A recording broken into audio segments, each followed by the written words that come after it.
Bonjour tout le monde, j'espère que vous allez bien. Donc on se retrouve pour la première vidéo de la semaine, pour le premier Daily Brief en ce lundi 7 octobre. Donc je vais vous faire un peu le sommaire de ce qu'on va aborder aujourd'hui. Donc on va voir le Bitcoin en vue hebdomadaire. Donc comme vous le voyez, là on est sur le Bitcoin en vue hebdomadaire. Pour ceux qui veulent vraiment investir à moyen long terme, voir si on peut se positionner, si nos setups d'investissement sont, sont présents ou pas, voir où est-ce qu'il faudrait envisager de se positionner, etc. Ensuite, on va voir le Bitcoin en daily. On va descendre un peu dans les UT, on va aller en H4, voir s'il y a des petits setups à trade. Donc moi j'aime bien ça, les setups ABCD, etc. Donc on va voir ça aussi aujourd'hui sur le Bitcoin. Ensuite, on va arrêter pour le Bitcoin, on va passer sur quelques major caps. Donc je pense Ethereum, Litecoin, peut-être le Ripple, s'il y a des setups ou s'il y a quelque chose d'intéressant à voir. Ensuite, on va parler des forwards. Donc on va revenir un peu sur le Bitcoin. Je vais vous expliquer ce que c'est après. Parce que ça, vous allez souvent voir ça dans mes daily briefs, donc faut que je vous explique un peu pour que vous puissiez comprendre. Ensuite, on va parler de la dominance Bitcoin pour faire un peu de corrélation avec les alts, voir si c'est un peu le moment d'envisager d'investir dans les altcoins, s'il y a des setups qui se développent. Et je pense que ça sera tout pour aujourd'hui, sinon ça va commencer à faire long. Je pense qu'il y a pas mal de choses à aborder d'ailleurs. Donc je vais juste vérifier si ça règle bien, c'est nickel. Donc on va passer pour le Bitcoin là. Donc comme j'ai dit, on va voir en vue hebdomadaire. Donc on va tout simplement tracer un Fibo et on va voir un peu ce qui s'est passé pendant ce dernier trimestre financier, donc c'était cet été. Donc comme on peut voir, on a vraiment une hausse parabolique, donc trop vite et trop haut. Donc c'était vraiment, enfin je déteste voir des mouvements comme ça, c'est des mouvements irrationnels. Donc pour ceux qui sont dans le trade, c'est vraiment super pour eux, hein. Donc le trade, bien sûr, on peut voir qu'il était à prendre ici, sur notre beau W Weekly. Et ensuite, bah, fallait laisser le marché courir, hein. Prendre vos profits sur la montée, ne pas chasser un marché qui monte, prendre vos profits. Voilà. Donc maintenant, on va voir actuellement ce qui se passe. Donc actuellement, faut comprendre qu'on a eu un M weekly dans un autre M weekly. Donc c'est très bear. On est de retour dans un bear market. Faut bien comprendre ça. C'est-à-dire que là, si vous achetez Bitcoin, vous êtes à contre-tendance. Les bulls sont terminés, ils ont perdu, maintenant c'est les bears qui contrôlent ce marché, donc on ne peut plus être à l'achat actuellement. Et on va voir où est-ce qu'on peut envisager d'être à l'achat. Et je dis bien envisager, ce n'est pas acheter le marché, c'est envisager. Donc on va voir les setups que nous tradons personnellement que moi je trade, que les membres aussi de l'équipe trade, et on va voir comment ça va se dérouler. Donc là on va voir que, bah nous vous nous connaissez, déjà, premièrement, on trace notre reload zone. Donc la zone 0,618, 0,786 sur Fibonacci. Voilà, donc reload zone bull. Donc déjà, c'est dans cette zone qu'on va localiser des achats. Ensuite, on va affiner la localisation pour pouvoir acheter, envisager d'acheter, pas acheter encore, envisager d'acheter. Donc, premièrement, on a la neckline de notre précédent W qui n'a pas été retesté. Donc ça, ici, c'est une zone qui demande à être visitée. Oui, on n'a pas eu de pullback, on n'a rien eu. Donc ici, ça demande à être visité. Donc notez le niveau des 4200. Ça veut pas dire qu'on va y aller, hein. Je préfère préciser. Mais c'est un niveau qui demande à être retesté. Donc là, je vais faire un peu de travail avec Volume Profile. Voir où est-ce que la value demande à être travaillée. Donc je vous parlerai de ça après, je voulais aborder un sujet, mais si je vous donne trop d'informations, là, ça va être compliqué à tout assimiler.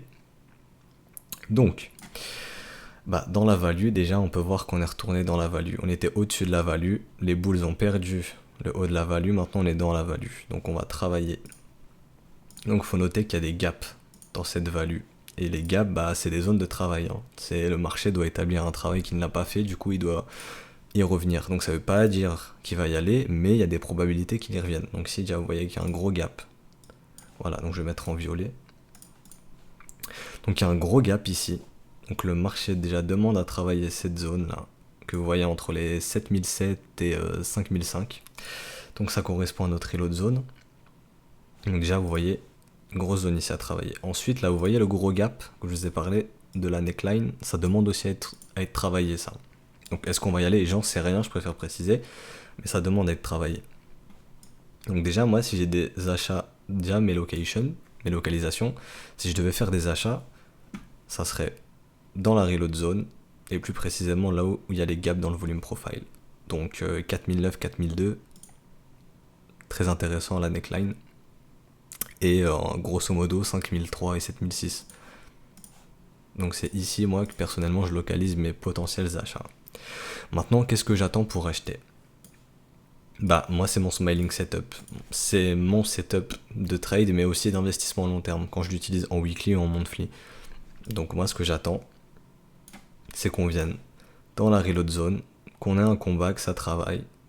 Et si je vois qu'on fait un magnifique W en weekly dans la reload zone et que j'ai une belle divergence, et bah je serai acheteur de ce marché tout simplement. Pour l'instant, la dernière divergence qu'on a eue, elle était ici. Je vais la mettre de couleur comme ça. Elle a été confirmée, mais là elle a été avalée. Du coup, il n'y a plus de divergence. Les bulls ont perdu leur first stop, donc le premier arrêt a été perdu, donc on rentre dans un range market. Et il faut savoir que quand le first stop est perdu, donc quand les 38,2% sont perdus, on va très probablement rentrer en reload zone, donc au minimum 61,8. Donc les 7200$. Donc moi ce que j'attends là, c'est deuxièmement une divergence. Donc que le cours vienne pousser comme ça, qu'on fasse ça, quelque chose comme ça, vous voyez. Et qu'ici le cours vienne pousser à la divergence. Donc ce serait sympa de voir quelque chose comme ça quoi. Par exemple, on fait ça, et là hop W ici, et hop c'est parti, let's go. Ça nous ferait notre divergence ici sur MACD. Donc moi c'est 3 raisons pour mon setup. Donc premièrement la location, donc la location comme je vous ai dit on l'a étudié. Deuxièmement divergence momentum, donc une confirmation momentum. Donc moi ce serait la divergence MACD, ça serait parfait. Et ensuite la structure. Si j'ai ces 3 raisons là, je fonce. Je prends mon trade, je rentre Bitcoin boule pour moyen long terme. Mais bon on est loin d'avoir ça. Donc pour l'instant on se calme, on n'achète pas ce marché est vendeur, on cherche des setups de vente. Les rebonds sont des occasions de short, tout simplement. On va pas à l'encontre des institutionnels, on va pas à l'encontre de la tendance, c'est très risqué. Enfin personnellement c'est pas ce que je recommande et c'est pas ce que je trade. Donc maintenant, on va voir sur la value. Donc je vais vous apprendre des petites choses sur la value, donc sur le volume profile. Moi j'aime bien utiliser les retracements pour le volume profile. Ça c'est mon utilisation personnelle, il n'y a pas de règle prédéfinie là-dessus, vous utilisez ça comme vous voulez, mais c'est à vous de voir. Ah, j'avais pas fait attention, mais comme vous voyez le point de contrôle est ici, donc ça agit comme un aimant, donc ça attire les cours. C'est qu'ici il y a eu des gros business qui ont été passés, de gros ordres, il y a une bonne zone de bataille ici, et donc ça attire les marchés.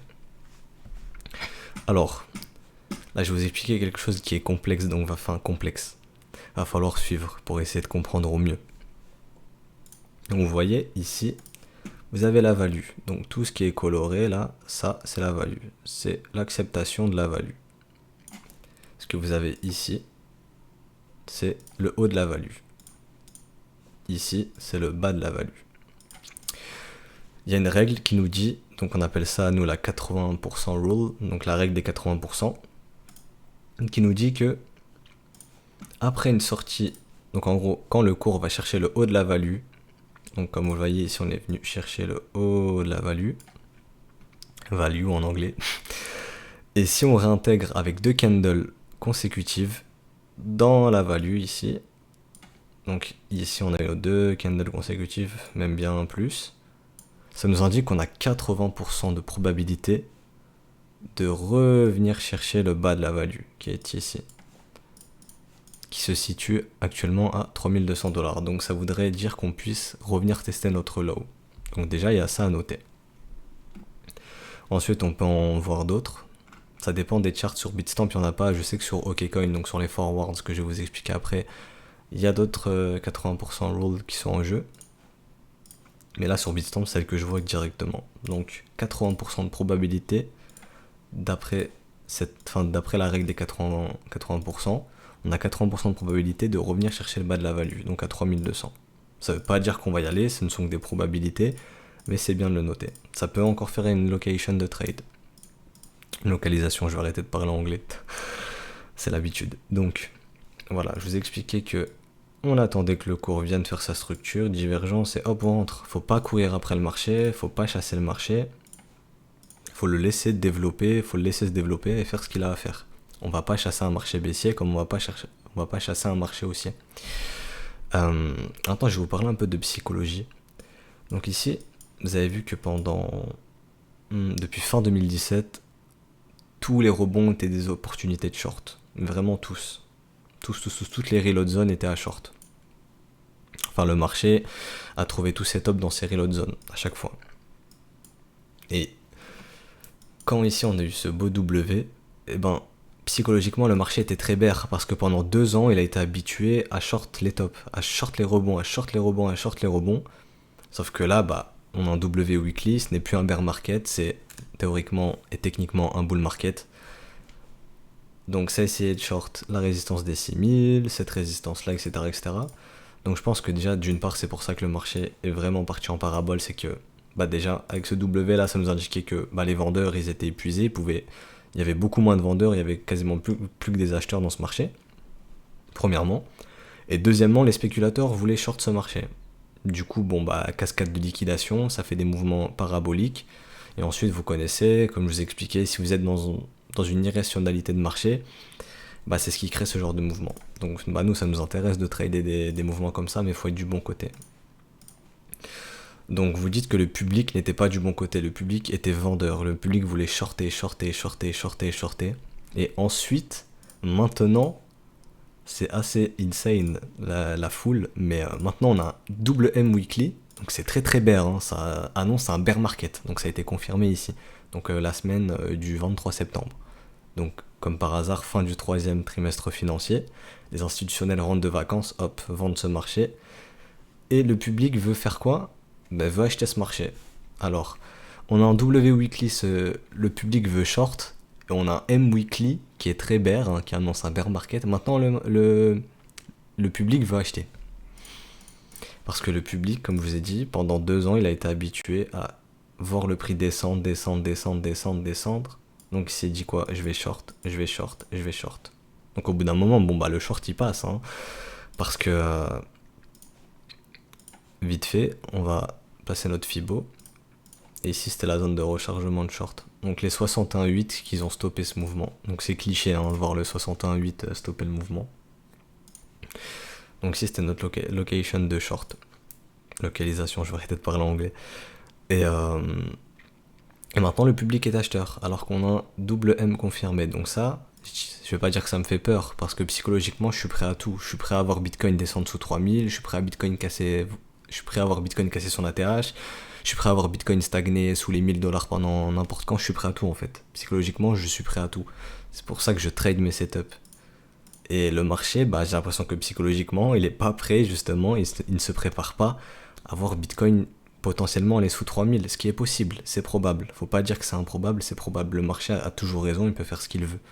Et c'est pas moi qui vais le contredire, c'est pas parce que moi je peux penser quelque chose que le marché va me donner raison. Le marché a toujours raison et il s'en fout de ce que les gens pensent. Il fait ce qu'il a à faire. Donc voilà, donc ça déjà c'était pour aborder la vue weekly et pour parler un peu de psychologie, de vous dire que généralement le public est toujours contre-tendance. Comme je vous ai dit, ici W weekly, le public était bear, M weekly, le public est bull. Le public veut racheter parce que il a eu peur de cette baisse et maintenant il a eu peur de cette montée irrationnelle. Il s'est dit, faut que je sois dans le train, Bitcoin to the moon. Voilà ce qu'il s'est dit le public. Sauf que bah maintenant le marché est bear et le public est bull. Donc on va voir, hein, mais moi je dirais qu'il y a plus de probabilité que ce marché continue de dump. Donc je vous ai parlé de, pour les investisseurs, ce que vous devez surveiller. Donc je vais récapituler. Reload zone, donc cette box verte ici que j'ai dessinée, la zone des 61,78,6. Ensuite, le travail qu'on a effectué sur volume profile. Donc je vais vous renoter ça. Donc ici, zone à travailler. Et ici, le gros trou, plus la neckline. Je vais ajouter l'AMA 200.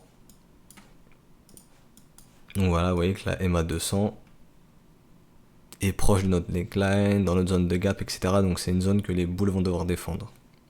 Donc MA200 weekly à noter aussi. Mais c'est que la location. Ça ne justifie pas pour prendre le trade. Je le répète, on veut 3 raisons indépendantes. Localisation, structure, divergence. Donc divergence avant la structure et ensuite la structure. Donc je répète, localisation, divergence et la structure. La structure qui nous permet de rentrer dans le trade. Donc voilà, je vais enlever la MA200. Donc ça c'était pour la vue weekly. Pour les investisseurs, je le répète. Maintenant on va descendre dans les UT, on va aller en daily et voir ce qui se passe actuellement. Bah moi actuellement là je vois un range qui est marqué, donc ça c'est notre zone de combat, donc ça je vais supprimer. Donc ça c'est notre zone de combat. Donc ici on casse ici, les bears ont gagné. On casse ici, les boules ont gagné. Donc voilà, notez 8500, 7700. Donc pour les traders de range, bah si vous êtes agressif, vous achetez le bas du range, vous revendez le haut du range.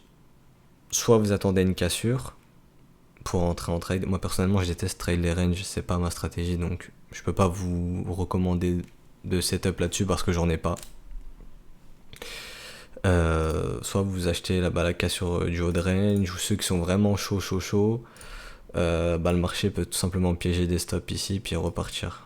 Donc acheter les bas de range, acheter les stops, en gros les stops qui ont été chassés, c'est une stratégie. Personnellement j'en ai pas, donc je peux pas vous parler de ça. Je sais qu'il y a des traders qui le font, moi personnellement je le fais pas. Donc je vais pas vous parler de choses que je ne fais pas. Donc maintenant on va descendre dans les UT, voir les setups qu'on peut trade. Donc je vais aller dans le 4 heures. Voilà ici. Donc ce qu'on peut voir c'est un setup ABCD ici. Donc AB égale CD. Donc AB égale CD. Je vais bien le placer. Donc les conditions de notre setup ABCD, c'est quoi? Là c'est pareil encore. Localisation, divergence, enfin confirmation momentum et une structure pour encadrer le trade. Donc comment ça se fait? Donc je prends mon mouvement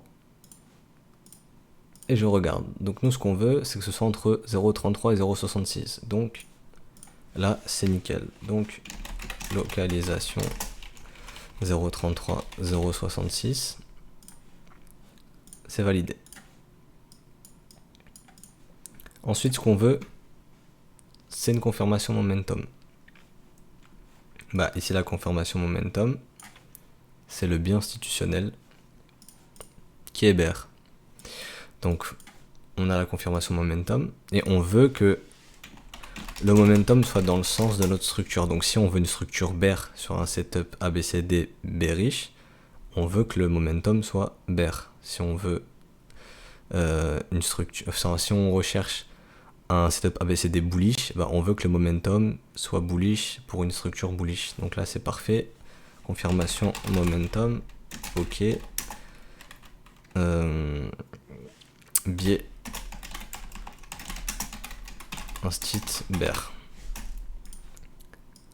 Et ensuite la structure. Donc là je vais vous montrer d'abord, ah oui j'ai oublié de vous préciser, on veut 3 lots pour se protéger. Donc le premier lot, le deuxième, et là on a le troisième. Donc le M se confirme ici. On a bien notre biais institutionnel qui est bearish. Et on va ajuster la target. Voilà. Comme ceci. Donc on cherche à prendre notre trade près des 0,25. Donc là c'est parfait. Notre M se confirme sur le niveau des 0,25. On a nos 3 lots. Let's go. Donc là notre trade ici il est pris. Exactement ici. Notre stop il est un tout petit peu plus haut. Et notre target est ici. Donc maintenant je vais vous parler de de pourquoi déjà le setup ABCD. Donc le setup ABCD, c'est un setup qui vous permet de vous offrir des risk reward de 3. Donc comme vous le voyez, 0,25 ici l'entrée. Donc on cherche une entrée proche de 0,25. Et ici c'est notre TP max. Donc ici, TP max. Voilà, ici c'est notre TP max. Parce que c'est notre setup du target c'est la target de notre setup ABCD. Donc AB égale CD. Donc ici on a AB qui égale ACD.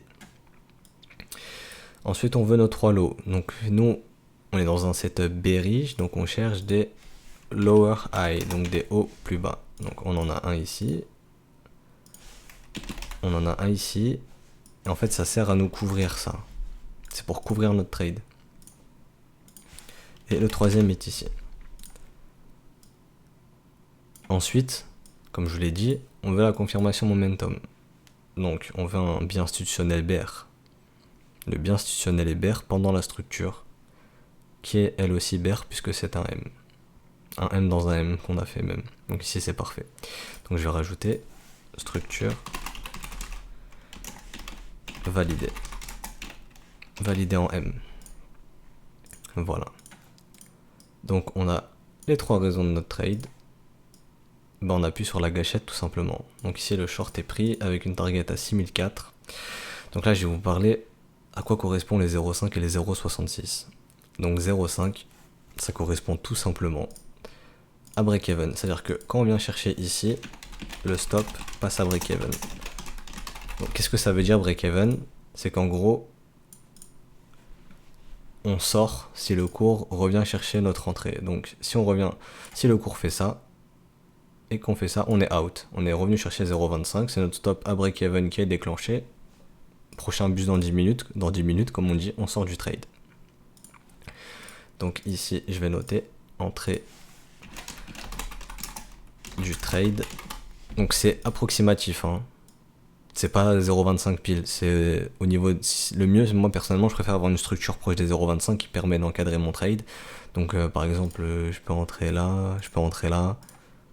Ça dépend vraiment de la structure où elle se fait. Là c'est parfait, c'est pile sur les 0,25 quasiment, donc c'est parfait.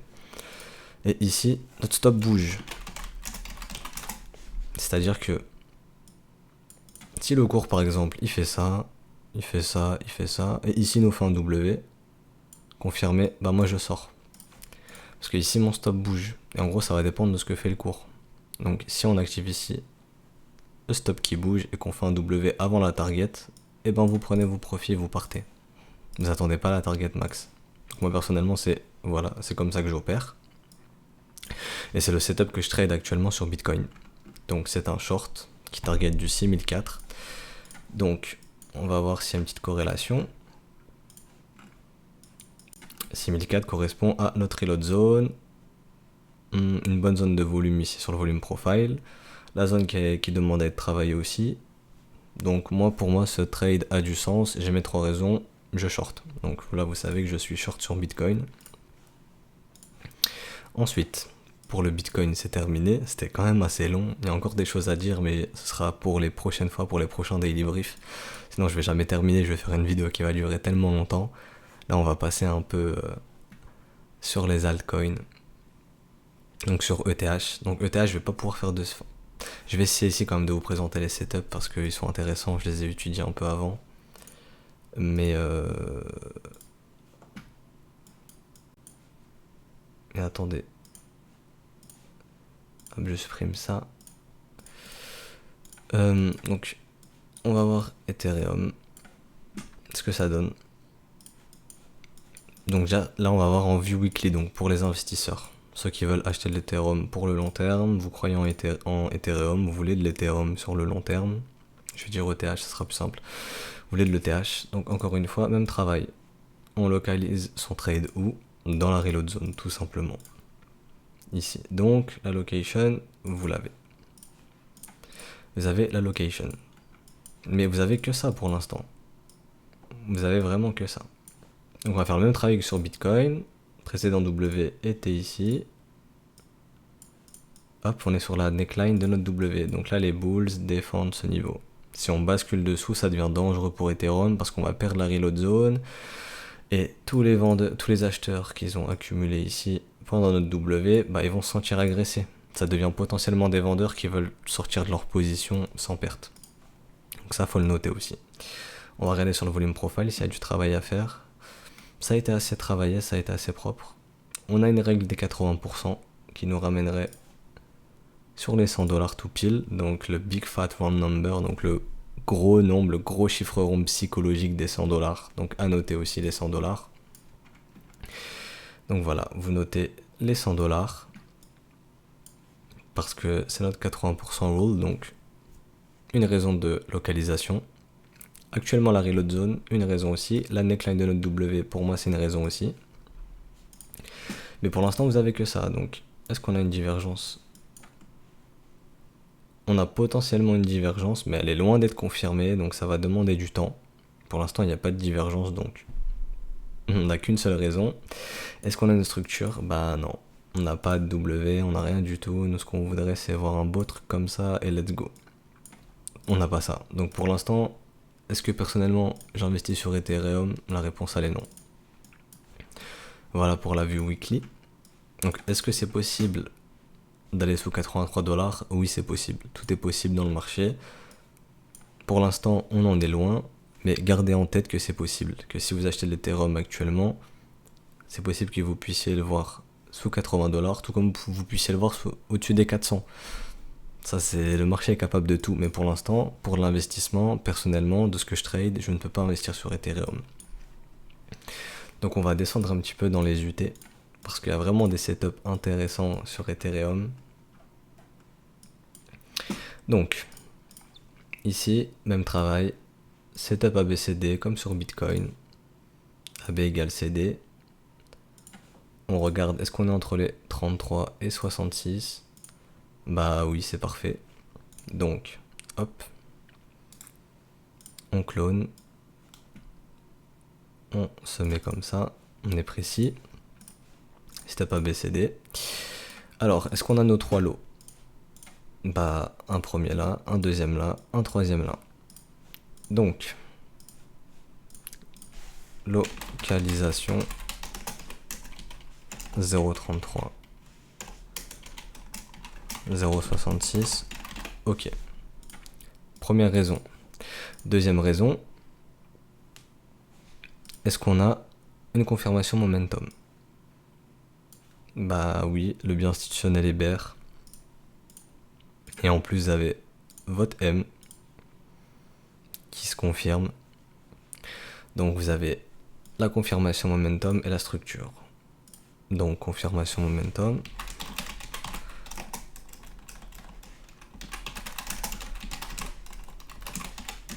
Ok, désolé pour les bruits de clavier, je le répète.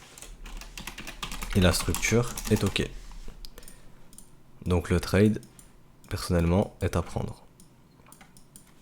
Donc, encore la même, proche des 0,25 sur le M.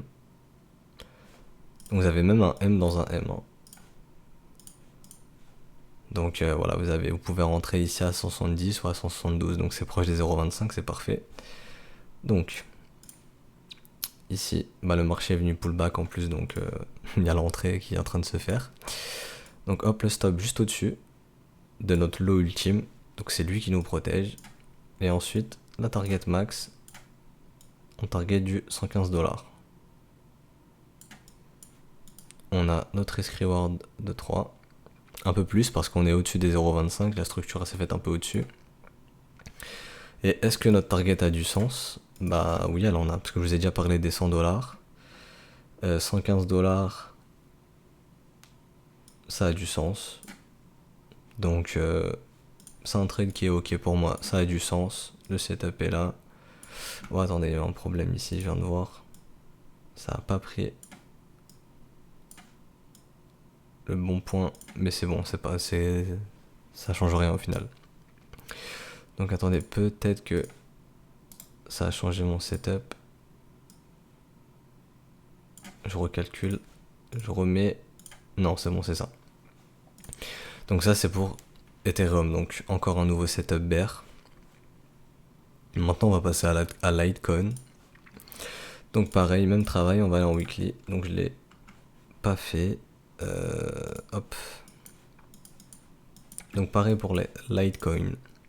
Donc si j'étais investisseur, où est-ce que je chercherais à localiser mon trade? Bon bah comme d'hab, hein, Fibo, zone de rechargement, on est en plein dedans, donc j'ai la localisation, mais j'ai que ça pour l'instant. Est-ce que j'ai une divergence potentielle? Enfin, est-ce que j'ai une divergence? Non, elle est juste potentielle pour l'instant. Elle sera confirmée quand on repassera ici au-dessus des zéros. Pour l'instant, on n'a pas de divergence, donc pas de deuxième raison. Est-ce qu'on a la structure? Non plus. Pas de troisième raison. On n'a qu'une seule raison, donc pas de trade pour l'instant. Alors, même exercice, on va voir la divergence confirmée, ensuite le bout W, et hop, let's go, on rentre. Comme ici. W, on avait la location, on avait la structure, la divergence confirmée, ensuite le W, let's go. On peut rentrer dans ce marché. Est-ce qu'actuellement on a ça? Non. Donc ici c'est un VTOP, donc j'aime pas les VTOP, ça demande généralement à être retesté. Je préfère avoir des beaux M weekly. Donc est-ce que Litecoin est vraiment bear? Je sais pas, il est retourné dans un range market parce qu'on a perdu notre first stop, mais est-ce qu'il est bear? Personnellement, les VTOP, j'aime pas trop ça. Donc Litecoin, pour l'instant, c'est un peu le moins bearish entre Ethereum et Bitcoin. Mais bon, si Bitcoin, vous savez, Bitcoin dirige, donc si Bitcoin décide de se prendre un moins 50%, bon bah, Litecoin y passera. Hein. Ça, y a aucun doute là-dessus. Donc, ici, c'est la neckline de le W. Donc, on target à 42$. Sur le volume profile, est-ce qu'il y a du travail à venir faire? Oui, il y a un peu de travail à venir établir ici. C'est un peu léger. Donc entre les 53 et 35$. Donc la neckline, la zone sur le volume profile à travailler, ça fait de nouvelles locations à surveiller, voir si ça peut se développer ici en setup. Et on va voir maintenant s'il y a un setup actuel à prendre sur Litecoin. Donc, même exercice, on regarde. Hop. Est-ce qu'on est entre 0,33 et 0,66? Oui. Est-ce qu'on a nos 3 lows? On en a. Attendez, faut que je vérifie bien si le marché va pas bust. Non, c'est parfait. Donc, premier lot ici. Deuxième. Troisième. La structure en M qui est ici.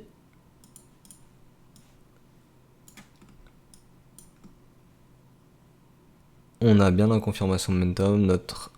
Notre bien institutionnel est bearish. Le M se confirme juste derrière. Donc, let's go. On a notre trade. Donc, on va targeter tout ça ensemble. Donc, on va cloner. Hop. On se met sur notre lot. Je vais agrandir un petit peu. Je passe à 320, voilà. Hop, setup ABCD. Oups, il y a eu un problème. Attendez. Pourquoi attendez, ça fonctionne pas, il y a un problème. Je comprends pas pourquoi il me met pas mon setup ABCD. Non, il est pas censé mettre ces ratios là, attendez. Non, la TradingView a vraiment un problème, c'est assez bizarre. Je vais tracer moi-même du coup, c'est pas grave. Petite galère en live, ça arrive. J'ai pas compris la TradingView ce qui lui arrive. Donc en gros la target de notre setup ABCD serait 41$, donc la neckline de notre W qui est ici, donc ça a du sens encore une fois. Donc je vais le tracer moi-même, c'est pas un souci. Hop, je vais noter moi-même les niveaux. Hop, voilà. Donc 0,25, 0,50, 0,66. Donc vous avez compris le concept. On cherche proche de 0,25. Bon là c'est assez éloigné quand même.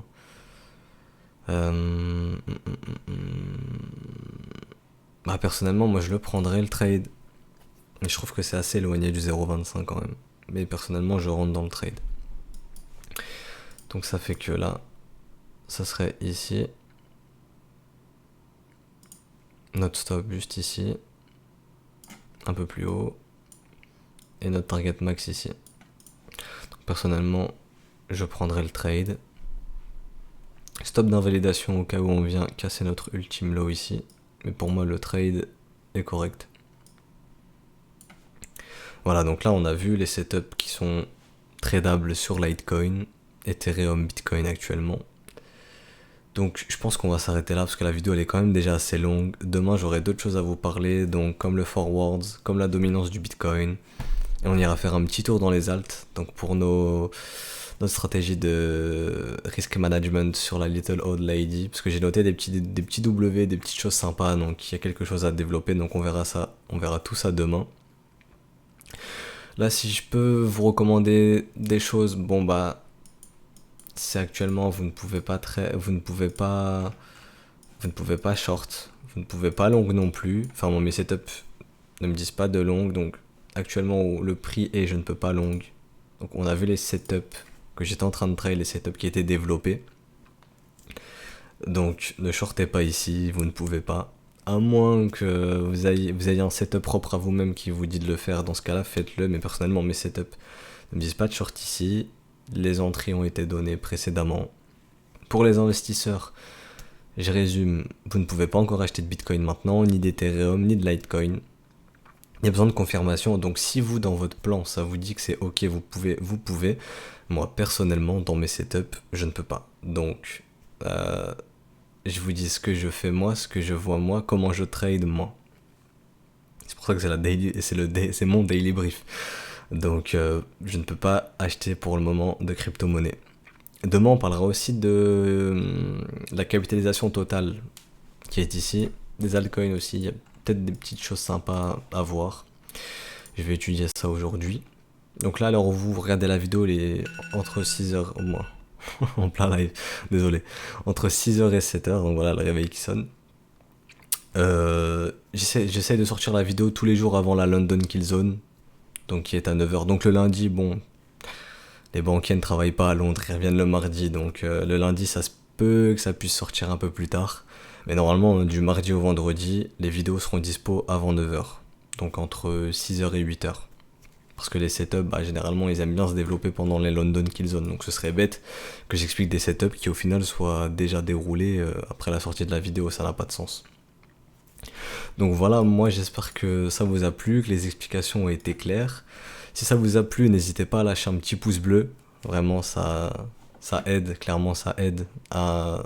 Déjà, ça remercie un peu du travail qu'on propose. Et c'est pour aider aussi la chaîne. Ensuite, vous pouvez venir sur le Discord. Donc le Discord Le Trône. Dans lequel si vous avez des questions, vous venez les poser, on y répond. Et moi je vous souhaite une bonne journée, de bons trades, et à demain pour le prochain Daily Brief. Allez, salut!